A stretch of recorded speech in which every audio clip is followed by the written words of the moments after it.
The hero hunter Garou versus the sorcerer Gojo is one of the most requested matchups I get asked about all of the time. I know it's been a while since I made my last versus matchup, but I'm back on the scene with an absolute banger. While I certainly understand that both are totally different characters who have different moralities, both have a similar level of arrogance and desire to win no matter what, always looking for the greatest challenge possible. We will be going over the many different possibilities this fight could take, and find out who would be the last one standing, and whether Garou's abilities would even be able to interact with Gojo's infinity. But before you guys do that, make sure to hit the subscribe button and the notification bell for more versus matchup videos.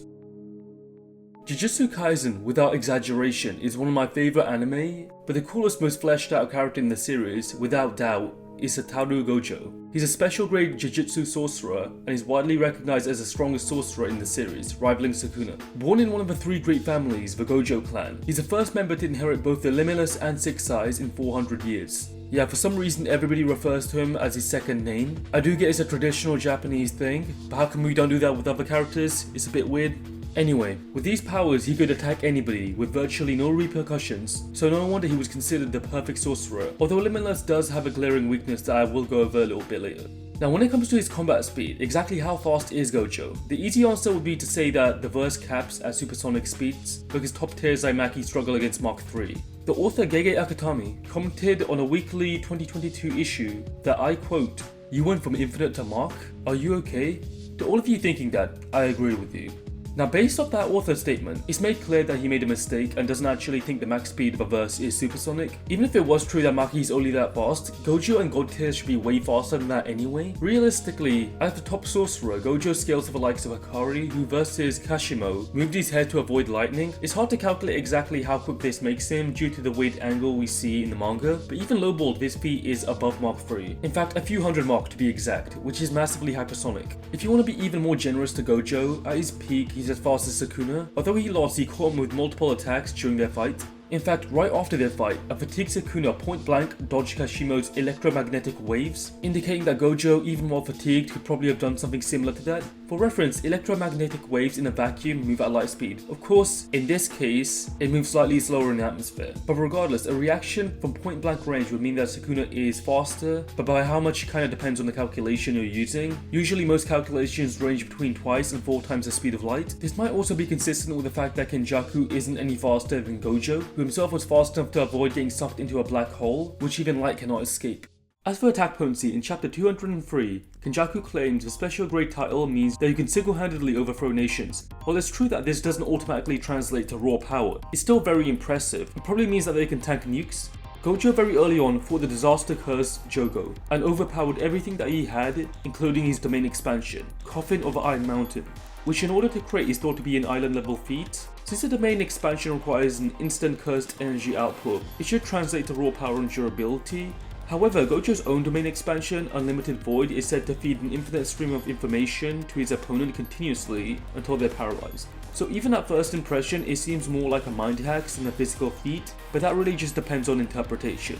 The anime's director, Sung-Hoo Park, claims that the Limitless Void in the manga was meant to be this expanding swath of a universe, but people kind of exaggerate this statement because they forget that swath just means a broad strip or area of something, so technically it's only a section of space. And we do see that the strip has a lot of stars in it, so it's at least big enough to span multiple solar systems. However, the issue is Mr. Park is just telling us what the domain expansion looks like to him, and there's no confirmation that this is even a physical dimension. So if you can't use domains to scale, another way we can scale him is through Yuki's controversial black hole feat in chapter 208, which according to Kenjaku could have engulfed the entire planet if Yuki's power and Tengen's barrier hadn't contained it. Considering that a 2 centimeter singularity can destroy the planet, the singularity that Yuki created was way bigger and could have, with over 50 yotatons of force, destroyed a gas giant planet. Although it was a combined effort, Tengen's barrier took some of the black hole's force. Tengen claims that he and Kenjaku are both capable of destroying their barriers, indicating that they somewhat scale for the black hole feat. However, to what degree isn't made clear,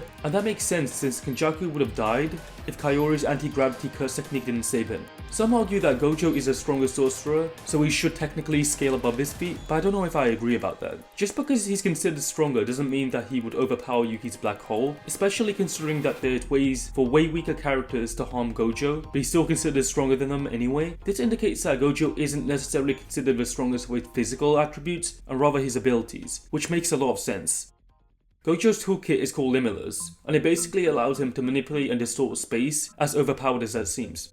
The first curse technique is called Infinity, which essentially creates an infinite distance between him and his opponent, making him untouchable. This is because the technique takes a finite amount of space between him and his opponent and then divides that by an infinite amount of times. It works the same way convergent and divergent sequences do in mathematics. In between each number is an infinite amount of smaller numbers, and Gojo is bringing that into reality. So by dividing the space between, the closer you get to Gojo, the slower you become until the point you can never reach him.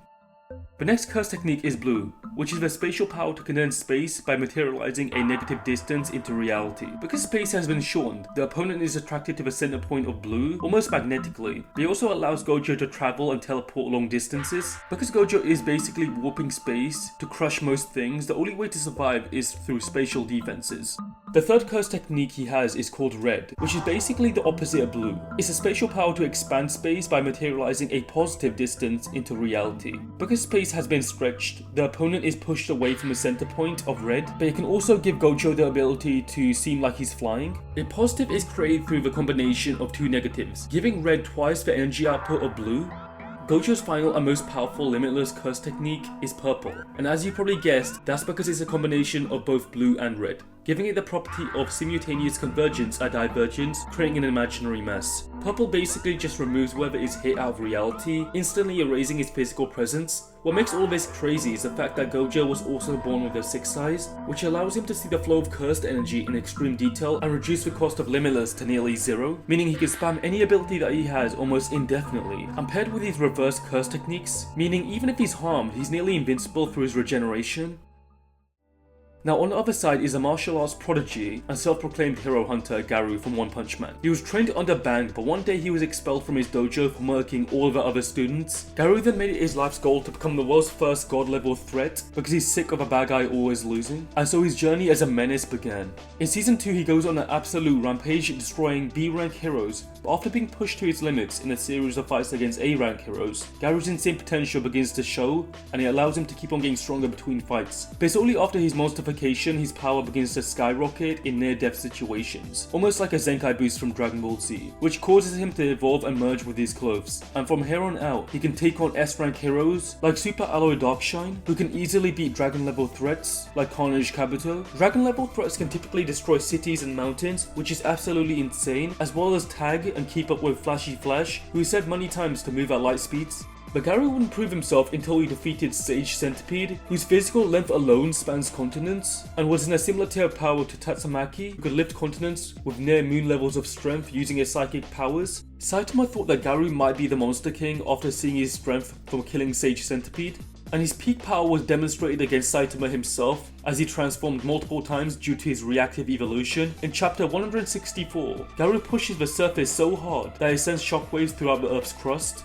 As impressive as that is, it's nothing compared to when he achieved his Cosmic Fair mode, which allows him to create an attack that was compared to a Gamma Ray Burst, which produces 1 foe or 10 to the power of 44 joules of energy, which is easily a solar system level feat. He then famously copied and matched Saitama's Series Punch in a collision that had to be teleported away by blast and caused a section of space to be completely erased. The explosion left behind a massive void where stars used to be, and it could be even more given the fact that galaxies were shown visible before in that area, and I know that they shouldn't technically be visible from Earth, but take all of that with a grain of salt because it is fiction. So Garou's anywhere between multi-solar system level and multi-galaxy level. He then swaps hands with Saitama, who moves so quickly that he created this with his raw speed on one of Jupiter's moons, which is calculated to be a feat over 200,000 times faster than the speed of light, mid-ball.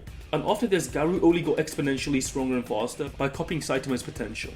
We can't ignore Garou's insane abilities either, as he's a master martial artist whose potential is seemingly limitless. He mastered the Water Stream, a martial art invented by Bang to produce shockwaves capable of breaking bones, even if they're as strong as a user.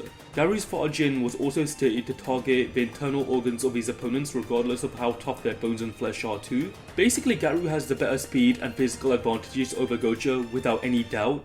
Even if you highball Gojo to large planet level and light speed, he's nowhere near as strong or fast. But do any of these things even matter if Garou can't hit Gojo because of his infinity? It puts Gojo in a really good position, considering that he can still technically erase Garou with his spatial attacks like blue, red and purple, but it might be hard to land those against a guy thousands of times faster than you.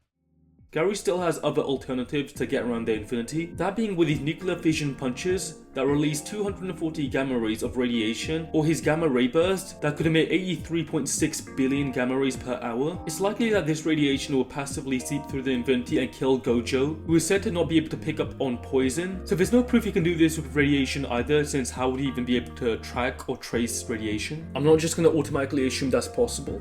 Another alternative is that Garou could be able to copy the Limitless from Gojo, like he copied Blast's ability to create hyperspace portals and manipulate gravity instantly. The Infinity's weakness is not being able to resist attacks that affect the world's space around him directly. So with the Limitless, Garou could, in theory, use red, blue and purple to erase Gojo by directly affecting the space around Gojo. The hyperspace portals may also unironically pass the Infinity, but that's questionable to be absolutely fair.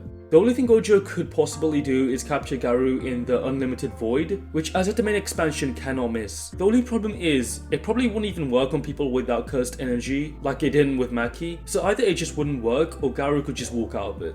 Garou from the original timeline also learned how to rewind time by spinning his atoms or subatomic particles backwards, so that could prove useful depending on what version of Garou you're using. Honestly, it doesn't matter. At worst case, Garou would have to destroy the planet, which would leave Gojo stranded in space without oxygen. And while it's possible that his regeneration could keep him alive for a while at least, he'd probably concede after being in constant pain. I know he has pretty strong willpower, but what are you meant to do in that situation? Garou is too mentally strong to concede and he can breathe in space anyway. So this fight, whatever way you look at it, would most likely end with Gojo being pulverized in many different scenarios. So let me know if you disagree or agree down in the comments below. And if you enjoyed this video, don't forget to leave it a thumbs up and subscribe to the channel for more power scaling content. What matchup should I do next is up to you guys. Thanks for watching and I'll see you next time. Peace out.